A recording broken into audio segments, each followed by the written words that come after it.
Qu'est-ce que la liberté? Qu'est-ce que la santé? Qu'est-ce qui est essentiel dans la vie? Tout ça, ce sont des questions philosophiques qui se sont posées à travers les siècles et auxquelles chacun a apporté une réponse.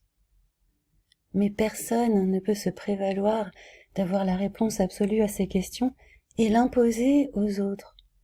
C'est pourtant ce qui est en train de se produire. Notre pouvoir politique n'est plus en train d'organiser d'un point de vue pratique la société.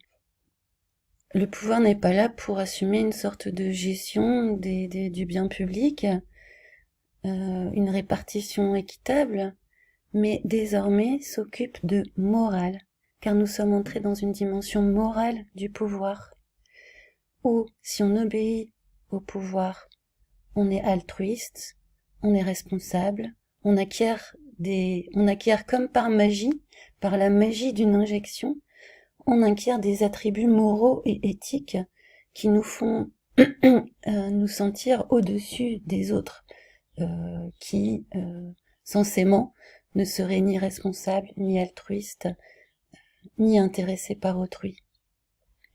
On moralise l'obéissance au pouvoir abusif.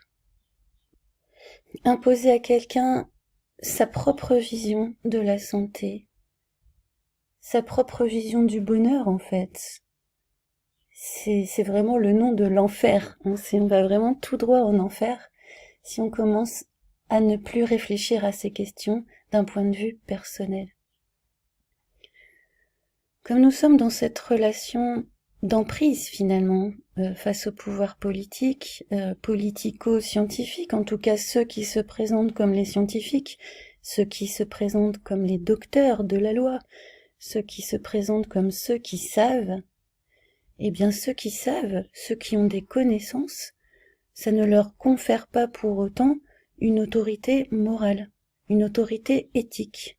Cette autorité-là, c'est quelque chose qui relève de la conscience individuelle. C'est chacun qui définit pour lui-même ce qui est acceptable et ce qui est inacceptable moralement. Vouloir faire un cadre collectif pour ce genre de questions, c'est vraiment le totalitarisme, puisque c'est prendre en charge la totalité de la personne, jusqu'à son intimité la plus profonde. Donc oui, sans doute faut-il un pouvoir politique pour gérer les infrastructures collectives. Mais en quoi ce pouvoir politique s'arroge-t-il le droit de dicter en fait le bien et le mal? On est vraiment dans un schéma religieux. Donc dans ces tentatives d'emprise que l'État exerce sur nous, nous devons aujourd'hui réagir comme face à l'emprise d'une personnalité toxique, en fait. Et pour cela, je vous conseille de vous renseigner sur les rapports avec des personnes toxiques, car ce qui est valable au point de vue individuel, psychologie individuelle, est valable aussi dans la situation que nous vivons aujourd'hui. Il va s'agir de définir pour vous-même seulement,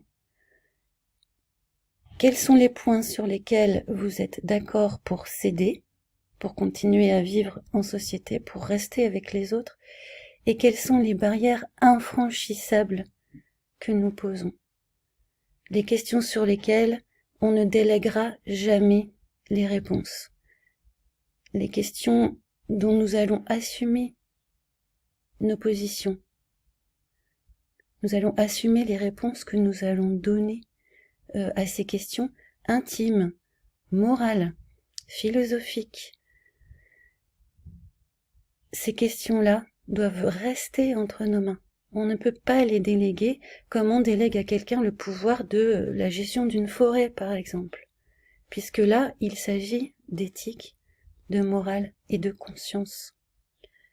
Donc je vous invite, c'est ce que je fais pour moi-même aussi, à poser les limites infranchissables et à s'y tenir, parce que je pense que dans les temps que nous allons vivre, ça va nous être très utile en fait, de s'être resserré sur nos valeurs profondes et de se réfugier en elle, et donc d'avoir des comportements qui découlent directement de ces décisions personnelles qui seront prises.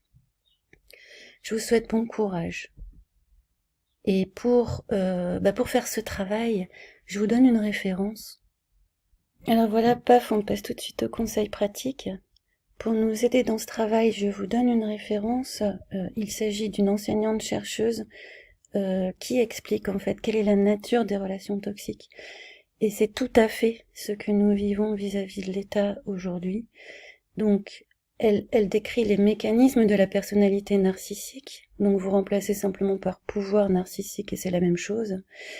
Et la toxicité des rapports et comment se sortir de l'emprise. Tous ces conseils vous seront très utiles à la fois dans votre vie personnelle et pour vous positionner par rapport à tout pouvoir abusif.